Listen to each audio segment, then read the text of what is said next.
కొమరంభీం జిల్లాలో పెద్ద పులుల అలజడి కొనసాగుతోంది.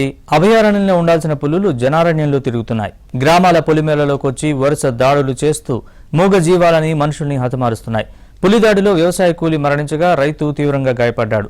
దీంతో స్థానిక ప్రజలకు కంటి మీద కునుకు కరవవుతోంది. కొమరంభీం జిల్లాలో పెద్ద పులి భయంపై ఏబిఎన్ గ్రౌండ్ రిపోర్ట్.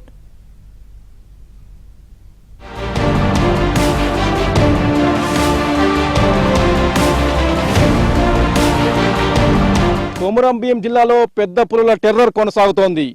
పదుల సంఖ్యలో పెద్ద పులులు స్వైర విహారం చేస్తున్నాయి. పశువులే కాదు మనుషుల ప్రాణాలు కూడా తీస్తున్నాయి. మహారాష్ట్ర నుంచి వలస వస్తున్న పులులతో కాగజార్ కారిడార్లో అలజడిరేగుతోంది.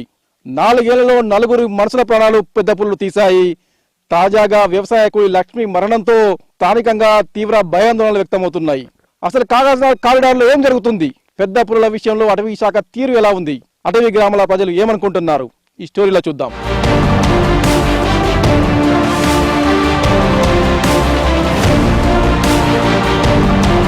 పులి దాడి జరిగిన ప్రాంతంలో ప్రస్తుతం మనం ఉన్నాం. ఏదైతే గన్నారం ఇటు బెంగాల్ క్యాంప్ 11 ఈ 2 గ్రామాల మధ్య నుంచి పులి వచ్చినట్టు గ్రామస్తులు చెప్తున్న పరిస్థితి. ఏదైతే ఆ పక్కన కెనాల్ ఉంటుంది, ఆ కెనాల్ తవ్వకాలలో ఏర్పడిన ఒక కొండ ప్రాంతం నుంచి ఈ పులి పత్తి చేనులోకి ప్రవేశించినట్టు కూడా స్థానికులు చెప్తున్నారు. మనం పులికి సంబంధించిన ఆ ఫుట్ మార్క్స్ ఏమున్నాయో మనం చూడవచ్చు. ఇటువైపు దాదాపు ఒక 500 మీటర్ల కెనాల్ నుంచి ఒక 500 మీటర్ల దూరం నుంచి పులి ఇటువైపు వచ్చింది. కెనాల్ మీదుగా ఇటువైపు వచ్చింది, చేనులోకి ప్రవేశించింది. మనం చూసుకోవచ్చు ఇక్కడ పులికి సంబంధించిన ఫుట్ మార్క్ కూడా మనం చూస్తూ ఉండవచ్చు. ఒక్కసారిగా కూడా పులి అటువైపు ఏదైతే తెల్లవారుజాము కావడంతో గ్రామంలో మనుషులు అలికిడి ఉండడంతో ఆ పులి పరుగులు పెడుతూ ఇటువైపు వచ్చినట్టు కూడా స్థానికులు చెప్తున్న పరిస్థితి. ఇక్కడ నుంచి పులి మనం చూడొచ్చు ఈ లైన్లో వెళ్ళింది పత్తి చేనులో. ఇటు వెళ్తూ అక్కడ మనుషులు అలికిడి కనిపించడంతో ఒక్కసారి కూడా పులి మనుషులను గమనించింది. దాదాపు 8 మంది మహిళలు, గ్రామానికి చెందిన 8 మంది మహిళలు అక్కడ పత్తి ఏరుతున్నారు. ఏదైతే వీరందరూ కూడా గన్నారం గ్రామానికి చెందిన వారు, వారందరూ కూడా ఉదయం 7 గంటల ప్రాంతంలోనే పత్తి చేనులోకి వచ్చారు. ఉదయం పత్తి ఏరడం వల్ల కొంత కూలి ఎక్కువ గిట్టుబాటు అవుతుందని చెప్పి కూడా వారు తెల్లవారుజామునే ఈ పత్తి ఏరుతూ ఉంటారు. అయితే ఏపుగా పెరగడం పత్తి చేను దాదాపు 5-6 ఫీట్ల హైట్తో పత్తి చేను ఉండడంతో వారు పులిని కూడా గమనించలేదు. వారి పని వాళ్ళు చేసుకుంటూ ఉన్నారు. మనం చూస్తుంది ఇక్కడ నుంచి వెళ్ళిన పులి ఈ మార్గం గుండా ఇక్కడ పత్తి ఏరుతున్న ఈ గుంపుపై, ఏదైతే మహిళల గుంపు ఉందో ఆ గుంపుపై అటాక్ చేసింది. అందులో మహిళ లక్ష్మి గొంతుపై ఒక్కసారిగా పులి దాడి చేసింది, గొంతులు పట్టేసింది. ఆ రక్తస్రావం చూడొచ్చు. రక్తం మొత్తం పూర్తి స్థాయిలో కూడా ఆ రక్తాన్ని పీల్చేసి వెళ్ళిపోయిన పరిస్థితి. ఆమెకు సంబంధించిన ఏరిన పత్తితో పాటు ఆమెకు సంబంధించిన దుస్తులు, ఆ చెప్పులు కూడా ఇక్కడే ఉన్నాయి. ఈ స్పాట్ మనం చూస్తూ ఉండవచ్చు. ఈ స్పాట్లోనే లక్ష్మిపై దాడి చేసింది. దీంతో మిగతా మహిళలు ఒక్కసారి కూడా భయాందోళనకు గురై పరుగులు పెట్టారు. లక్ష్మి పూర్తి స్థాయిలో కూడా గొంతుపై పట్టేసిన పులి మొత్తాన్ని రక్తాన్ని పీల్చేసి ఆమె చనిపోయిందని నిర్ధారించుకున్న తర్వాతనే అక్కడి నుంచి వెళ్ళిపోయింది. దాదాపుగా ఒక 10 నిమిషాల వ్యవధిలోనే మొత్తం చోటు చేసుకుంది. మిగతా మహిళలంతా కూడా ప్రాణభయంతో పరుగులు పెట్టారు. ఆ తర్వాత మొత్తం 7-7:30 గంటల మధ్యలోని ఘటన జరిగినట్టు కూడా మనకు సాక్షులు చెప్తా ఉన్నారు. ఇక్కడ నుంచి పులి ఇటువైపు వెళ్ళిపోయింది. ఇటువైపు విలేజ్ నెంబర్ 9 ఉంటుంది, బెంగాల్ క్యాంప్ విలేజ్ నెంబర్ 9 ఉంటుంది. ఈ విలేజ్ నెంబర్ 9లోకి వెళ్ళిపోయి అక్కడ మరో ఆవుపై కూడా దాడి చేసి ఆవును హతమార్చిన పరిస్థితి. మొత్తం మీద కూడా పులికి సంబంధించి కూడా అటవీ శాఖ అధికారులు ముందు నుంచి అలర్ట్ చేయకపోవడం పట్లనే ఈ ఘటన జరిగిందని స్థానికులు చెప్తా ఉన్నారు. అటవీ శాఖ నిర్లక్ష్యాన్ని స్థానికులు తప్పుపడుతూ ఉన్నారు. చిన్న కారణాలతో కేసులు పెట్టే అటవీ శాఖ అధికారులు ఈరోజు పులి దాడి జరిగి ఒక మనిషి ప్రాణం పోయినా కూడా కనీసం స్పాట్లకు రాకపోవడం ఏమిటని చెప్పి కూడా ఈ ప్రాంత ప్రజలు ప్రశ్నిస్తూ ఉన్నారు. అసలు గ్రామస్తుల మనోభావాలు ఎలా ఉన్నాయి, వారిని అడిగి తెలుసుకునే ప్రయత్నం చేద్దాం.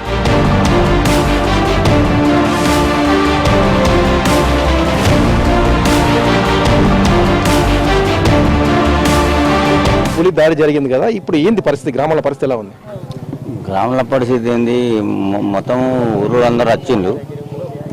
డిమాండ్ పెడితే గింతకు ఒప్పుకున్నారు. వాళ్ళు 20 లక్షల రూపాయలు ఇస్తాము, 5 ఎకరాల పొలం ఇస్తాము, మళ్ళా భర్తకు ఒక ఉద్యోగం ఇస్తామన్నారు. ఇప్పుడు పులి దాడి జరిగిన తర్వాత పులి ఎటువైపు వెళ్ళింది చూసారా మీరేమన్నా? చెప్పండి, పులి దాడికి సంబంధించిన ప్రత్యక్ష సాక్షి ఉన్నారు, చెప్పండి. అసలు తర్వాత పులి మేము అది ఎట్టుపోయిందో తెలియదు కదా మాకు. మీరు ఫారెస్ట్ అధికారులు ఇంకేం కోరుతున్నారు? మళ్ళీ దాడి జరిగే అవకాశం ఉన్నది? అవకాశం ఉన్నది. అందుకే ఇప్పుడు మా పదార్థం పోయింది. వేరే కూడా వాళ్ళకు వాళ్ళు జీతాలు అయితే తీసుకుంటారు సంప్రదాయంగా. వాళ్ళకు కరెక్ట్ డ్యూటీ చేసే అవకాశం ఉండాలి. భర్త మనతో ఉన్నారు, మీరు ఏం కోరుతా ఉన్నారు? వాళ్ళు చెప్పాలి, ఫారెస్ట్ ఆఫీసులో తిరుగుతారు అక్కడ. ఏం వచ్చింది ఏం లేదు, వెనక వచ్చిందా లేకుంటే పంది వచ్చిందా పులి వచ్చిందా చెప్పలేదు. ఇంకా మాకు తెలిస్తే మేము ఎందుకు పోతాం అట్లా చెప్పాలి. పోయిన ప్రాణాన్ని వాళ్ళు తిరిగిస్తారా? వాళ్ళు సస్పెండ్ చేయాలి సార్ డైరెక్ట్. అసలు దాడి ఎలా జరిగింది మనతో చెప్పేందుకు గ్రామస్తులు ఉన్నారు. చెప్పండి సార్, అసలు ఏం జరిగింది, ఎట్లా జరిగింది? సార్ నేను లోకల్ ఎంపీటీసీ, అక్కడ మా మిస్సెస్ మాకు ఇన్ఫర్మేషన్ ఇచ్చిండ్రు. ఇన్ఫర్మేషన్ ఇచ్చిన తర్వాత నేను ప్రజెంట్ ఎంపీపీ కూడా. అయితే మాకు తెలియగానే మేము వచ్చాం.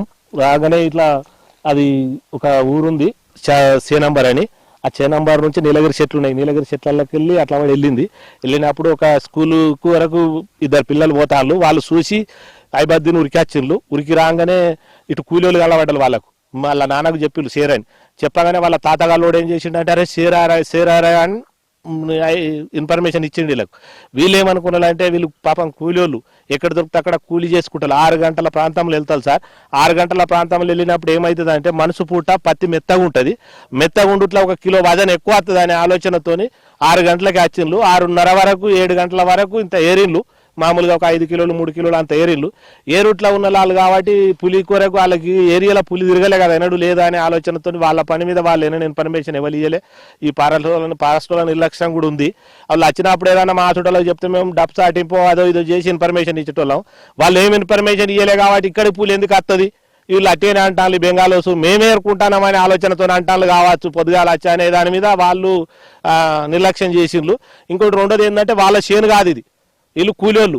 వాళ్ళ చేంజ్ చేసేటోళ్ళు వేరేటోళ్ళు, వాళ్ళు కూలోళ్ళు కాబట్టి పొద్దుగాల వస్తే ఇంత అవుతుంది అనే ఆలోచనతో నచ్చిండ్రు.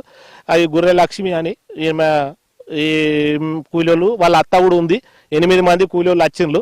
ఏరుతాళ్ళు. ఏరంగా ఇటు నుంచి వచ్చింది. అది ఇటు నుంచి వచ్చి ఏం చేసింది, ఇట్లా పత్తిలోకి వెళ్ళి రాగానే ఐబద్దిన్నది. ఆ మందిలో వాడగానే ఐబద్దిన్నది. ఈ లక్ష్మి అనే ఆమెను పట్టింది. గతంలో ఎప్పుడన్నా ఈ సైడ్ పులి కదలికలున్నాయా? ఇంతకుముందు పట్టింది కదా సార్, ఇంతకుముందు పట్టింది. కొండపల్లిలో పట్టింది. ఇట్లా జరుగుతూనే ఉన్నాయి దాడులు. ఏను కాచి పట్టింది.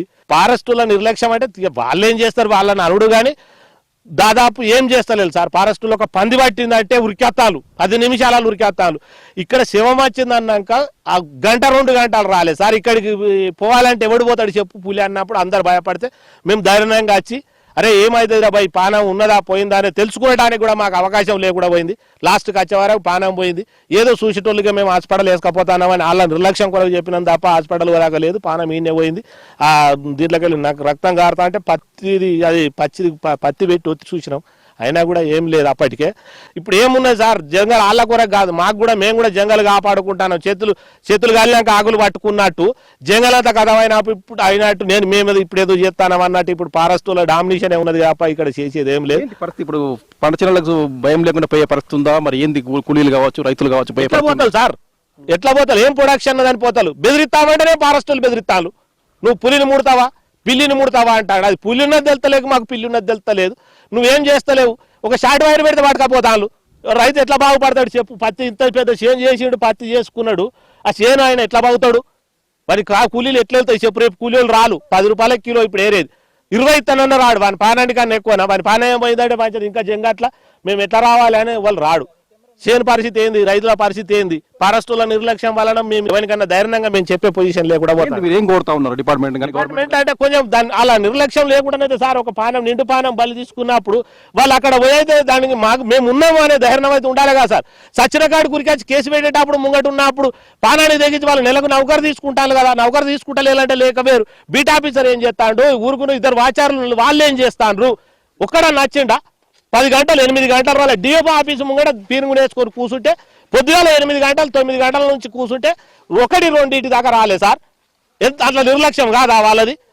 వాళ్ళ నిర్లక్ష్యం లేదు అంటే ఈ 10 ఏళ్ల నుంచి ఇప్పుడు మేము 50 ఏళ్ళు మేము పుట్టి మాకు 25-30 సంవత్సరాలే మా నాన్నగాడికి వ్యవసాయం చేస్తాను. మేము అందరం వ్యవసాయం కుటుంబంలో ఉన్నాం. మా నిర్లక్ష్యంతో మేము ఇంతకుముందు కాపాడుకోలేదు సార్. దోరులు వేసినాం, ఏదో మా ప్రయత్నం మేము చేసినాం. పెద్ద పుల్లను చంపినామా లేకుంటే గుడేనుగులను చంపినామా? పందులను రాకుండా చేయలేదా?